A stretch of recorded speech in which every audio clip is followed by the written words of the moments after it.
சரி, கதிரவனுக்கு உதயசூரிய சின்னத்துல வாக்களிங்க அப்படின்னு கேட்கலான்னு வந்த. ஆனா இங்க வந்து பார்த்ததுக்கு அப்புறம் தான் தெரியுது, நீங்க எல்லாம் ஏற்கனவே ஒரு முடிவு எடுத்துட்டீங்களா? வெற்றி உறுதியா? வெற்றி உறுதியா? எந்த சின்னம்?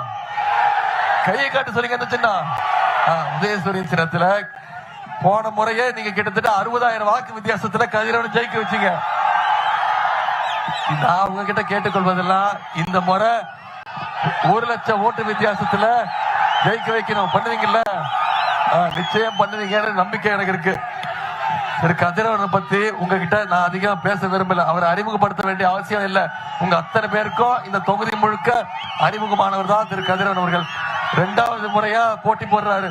மக்களுக்கு சேவை செய்யணும்னு ஒரு உன்னத நோக்கத்துல ஆர்வம் மிக்க ஒரு இளைஞர். தேர்தல் நேரத்துல மட்டும் இல்ல, எந்த நேரத்திலையும் உங்களால ஈஸியா அவரை போய் அணுக முடியும், பார்க்க முடியும், உங்க கோரிக்கைகளை சொல்ல முடியும். எந்த நேரத்திலையும் மக்கள் பணிக்கு தயாராக இருக்கக்கூடியவர் தான் சகோதரர் கதிரவன் அவர்கள். இந்த மாதிரி வெங்கடவரை பாத்துருக்கீங்களா? கிட்னி திரட்டு நாம சொல்லக்கூடாது. நாம சொல்றேன், கிட்னி திரட்டு பெருமக்கள் கேட்டா அதற்கு நம்முடைய மருத்துவத்துறை அமைச்சர் திரு சுப்பிரமணியம் அவர்கள் சொல்லுகின்றார், பொதுமக்கள் தயவு செஞ்சு கிட்னி திருட்டுன்னு சொல்லாதீங்க, கிட்னி முறைகேடுன்னு சொல்லுங்க. எந்த அளவுக்கு தமிழக அரசு இதை மூடி மறைத்து எந்த அளவுக்கு அவர்களை காப்பாற்றுவதற்கான முயற்சி இருக்கின்றார்கள். அப்படி இருந்தும் கூட பொதுமக்களுடைய கோபத்திற்காக மட்டும்தான் அவர்கள் நடத்தக்கூடிய மருத்துவமனைக்கு வழங்கப்பட்ட கிட்னி டிரான்ஸ்பிளான்ட் லைசன்ஸ் சுகாதாரத்துறை இப்பொழுது சஸ்பெண்ட் பண்ணி வச்சிருக்கிறார். அதே இந்த மனிதனுக்கு எந்த அளவுக்கு தென்னாவட்டு இருக்குன்னா, திருப்பத்தூர்ல பேசுகிறேன், திருப்பத்தூர்ல சொல்லியிருக்கிறார், எங்க அப்பாவுக்கு நான் 14 கோடிக்கு ரோல்ஸ் ராய்ஸ் கார் வாங்கி கொடுத்துருக்கேன். ஒரு கிட்னியை நான் மாத்தினா 2 to 3 லட்சம் தான் எனக்கு கிடைக்கும். நான் 14 கோடிக்கு ரோல்ஸ் ராய்ஸ் வாங்கி கொடுக்கணும்னா 250 கிட்னி திருப்பத்தூர் மக்களோட எல்லா கிட்னியும் நான் நிறுத்துறோம். தர்மனுடைய கோவில்ல முக்கியமான இடத்தில் நின்று கொண்டு பேசுகின்ற பேச்சை பாருங்கள், ஆணவத்தை பாருங்கள். அது மட்டும் இல்லைங்க, நான் தொடர்ந்து பார்த்துக் கொண்டிருக்கின்றேன். பொதுமக்கள்கிட்ட ஓட்டு கேட்க போகும்போதெல்லாம் ஊர் மக்கள் சொல்றாங்க, எங்க ஊர்ல ஏரிக்கு தண்ணீர் இல்லை என்று சொல்லும் பொழுது என்ன சொல்றாருன்னா, லூசு நீ, எனக்கு ஓட்டு போடாத, வெளியே போ. ஐயா, ஒரு ஜனநாயகத்தை ஒரு வேட்பாளர் எப்படி இன்னைக்கு பொதுமக்களை பார்த்து என்ன பேசுகின்றார் என்பதை தமிழகத்தில் எல்லோரும் உன்னிப்பாக கவனித்துக் கொண்டிருக்கின்றோம். அது மட்டுமல்ல, சமீபத்துல இந்த ஒரு தொகுதி மனசுகளுக்குள்ள 45,000 டிஃபன் பாக்ஸ் 20 லாரியிலோ அதை மாநிலத்தினுடைய தேர்தல் ஆணையம் அவர்களே சொல்லுகின்றார்கள். அவருடைய மதிப்பீடு 51 லட்சம் என்று சொல்லுகின்றார்கள். 51 லட்சம் திராவிட முன்னேற்ற கழகக்காரங்க கொண்டு வந்திருக்கக்கூடிய டிஃபன் பாக்ஸ் மட்டுமே குறைந்த மதிப்பீடு 51 லட்சம் என்று சொல்லுகின்றார். அதை எதற்காக நான் சொல்லுகின்றேன் என்றால், இது போன்ற ஒரு வேட்பாளரை இந்த முறை நாம் டெபாசிட் இழக்க வைத்தால் மட்டும்தான் மக்களுக்கு ஜனநாயகத்தின் மீது கொஞ்சமாவது மரியாதையை நம்பிக்கை சொன்னது. அதனால் உங்களோட மன்றாடி கேட்பதெல்லாம் ஒரு மாற்றம் நமக்கு வேண்டும் என்று முடிவு செய்து விட்டோம்.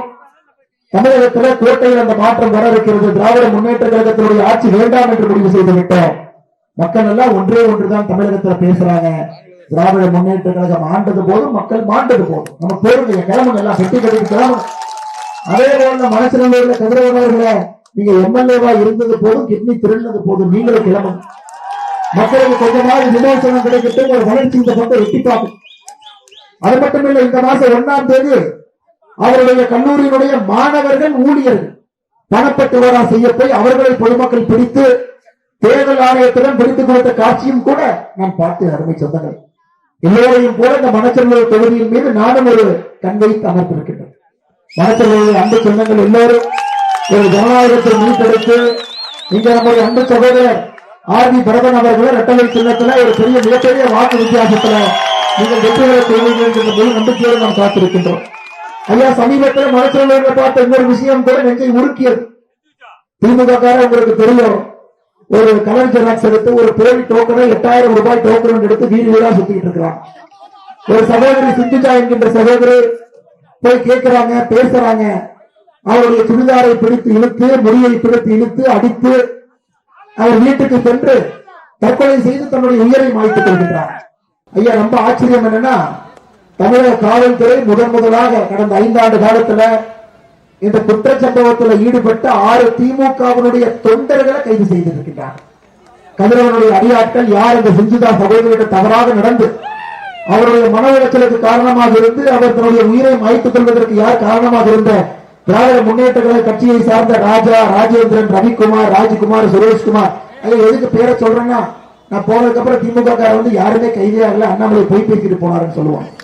அதற்காக இந்த திமுகவினுடைய தொண்டர்கள், கதிரவனுடைய அடியாட்களாக இருக்கிறவங்க கூட கைது செய்யப்பட்டிருக்கின்றார்கள். திருச்சி மாநகரத்தினுடைய காவல்துறை ஒரு ட்வீட்டா கூட போட்டாங்க, அதன் பிறகு அதை டெலிட் கூட பண்ணிட்டாங்க ஐயா. அதனால அருமை சொந்தங்களே, பெண்களுக்கு எங்கேயும் பாதுகாப்பு இல்லை. ஒரு காலத்துல டாஸ்மார்க்ல சரக்கு விற்கிறாங்க, நம்ம ஒதுங்கி போலாம், இந்த ரோட்ல போக வேண்டாம் சகோதரிகள் போனாங்க. அங்க போனா யாராவது தேவையெல்லாம் வம்பிருப்பான், அங்கேயும் போக வேண்டாம். நைட்டு 10 மணிக்கு மேல இருட்டு கம்மியா, இருட்டு அதிகமா இருந்து லைட்டு கம்மியா இருந்தா அங்கேயும் வேண்டாம். சகோதர சகோதரிகளே, நீங்க எல்லாம் ஒதுங்கி ஒதுங்கி போய் எனக்கு என்னாச்சுன்னு பாருங்க. இந்த குற்றச்சம்பவங்கள் வீட்டுக்குள்ள வர ஆரம்பிச்சிருக்கு. 2 நாட்களுக்கு முன்பு நம்முடைய திருவள்ளூர் மாவட்டத்தில் மீஞ்சூர்ல ஒரு கல்லூரி மாணவி முதல் மொட்டை மாடியில் உட்கார்ந்து செமஸ்டர் பரீட்சைக்கு படிக்கிறான். கீழே 3 காலி போய் கஞ்சா பழக்கவழக்கத்தில் இருக்கக்கூடியவங்க போறாங்க, அந்த பாப்பாவை பாக்குறாங்க. செவரை பிடித்து ஏறி முதல் மாடிக்கு போய் அந்த சகோதரியிட்ட தவறாக நடந்து கொள்ள முயற்சிக்கின்றார். அவர் சட்டை போட்டதுக்கு அப்புறம் பட்டா கட்டியை வைத்து கழுத்தை, கன்னத்தை, தலையெல்லாம் வெட்டி மருத்துவமனையில் இருக்கிறார். அந்த குழந்தை என்ன தப்பு பண்ணுச்சுங்க? தன்னுடைய வீட்டுல தன்னுடைய முதல் மாடியில் உட்கார்ந்து அவங்க படிக்கிறாங்க. எனக்கு கஞ்சா பழக்க வழக்கம் எங்க வந்திருக்குன்னு பாரு. எங்கேயோ இருக்க வேண்டிய கஞ்சாவுடைய தாக்கம் வீட்டுக்குள்ள வருது. இன்னைக்கு கரூர்ல குளித்தலையில வீட்டுக்கு வெளியே துணியை துவைச்சிட்டு ஒரு சகோதரி போய் காய வச்சிட்டு இருக்கிறாங்க. அந்த பகுதியினுடைய விடுதலை சிறுத்தைகள் கட்சியினுடைய மாவட்ட துணை செயலாளர் பிரகாஷ் போய் பாலியல் அத்துமீறலில் ஈடுபட்டிருக்கின்றார்கள். பொதுமக்கள் மைய புடைத்து காவல்துறையிட்ட கொடுக்கிறாங்க. ஐயா, ஒரு காலத்துல குற்றவாளிகளை காவல்துறை பிடிப்பாங்க, குற்றவாளிகளை பிடிச்சா பாதி பேர் திமுக காரனா இருக்காங்க, பாதி பேர் திராவிட முன்னேற்ற கழகத்துடைய பொறுப்பில் இருக்க. கிருஷ்ணகிரி இடத்துக்கு 3 வயது பெண் கிழமை பாலியல் வன்கொடுமை யாருன்னா இளைஞரில் இருக்கக்கூடிய பொறுப்பாளர். திருவண்ணாமலை போங்க 65 வயது மூதாட்டி பாலியல் வன்கொடுமை. எல்லா இடத்திலும் கூட திராவிட முன்னேற்ற கழகத்துடைய பொறுப்பாளர் இந்த செயல் இருக்கிறாங்க. என்ன தைரியம் பாருங்க. ஆட்சி அதிகாரத்தில் இருக்கக்கூடியவர்கள் ஆட்சி திமுக கையில அதிகாரத்தை கொடுத்தீங்கன்னா திருடங்கையில பூட்டையும் சாவியும் கொடுத்த மாதிரி. கடந்த 5 ஆண்டு காலமாக அந்த அதிகாரத்தை கொடுத்ததற்காக பெரும் கஷ்டத்தை அனுபவித்து விட்டோம். அருமை சொந்தங்களே, மாற்றம் வேண்டும், மாற்றம் வேண்டும் என்பதில் உறுதியாக இருக்கின்றோம். நம்முடைய பெண்களில் பாதுகாக்கப்பட வேண்டும், குழந்தைகள் பாதுகாக்கப்பட வேண்டும். அதே நேரத்தில் 2 நாட்களுக்கு முன்பு நம்முடைய பாராளுமன்றத்தில் திராவிட முன்னேற்ற கழகமும் காங்கிரசும் செய்த அநியாயத்தை நீங்க பார்த்து ஐயா, ஒரு சகோதரி, ஒரு பெண் அரசியல்ல மேல வரதெல்லாம் ரொம்ப கஷ்டம் ஐயா, ரொம்ப கஷ்டம். ஒரு ஆணை விட 2 முறை கடுமையாக உழைக்க வேண்டும், மற்ற அவமானத்தை தாங்கணும். அதெல்லாம் தாண்டித்தான் ஒரு பெண் அரசியல் சாதிக்க முடியும், உங்களுக்கு பணி செய்ய முடியும். பாரத பிரதமர் ஐயா நரேந்திர மோடி அவர்கள் நம்முடைய சகோதரி தாய்மார்களுக்காக அரசியல் திருத்த சட்டத்தை கொண்டு வந்தார். அரசியல் அமைப்புடைய திருத்த சட்டம் 131வது திருத்தம். அதுல 33% இடஒதுக்கீடு. 2029 பாராளுமன்ற தேர்தல், அடுத்து நடக்கக்கூடிய பாராளுமன்ற தேர்தல், அந்த பாராளுமன்ற தேர்தலுக்கு பிறகு நடக்கக்கூடிய சட்டமன்ற தேர்தலில் 33% இடஒதுக்கீடு. அப்படின்னா தமிழ்நாட்டில் 2026 இல்லைங்க, 2031 தமிழகத்தில் 33% இடஒதுக்கீடு. ஐயா, இதுக்கு வந்து நிறைய பேர் அப்செக்ட் பண்ணுவாங்க, கட்சிக்காரங்க சப்போர்ட் பண்ண மாட்டாங்க என்பதற்காக 50% உயர்த்தினார்.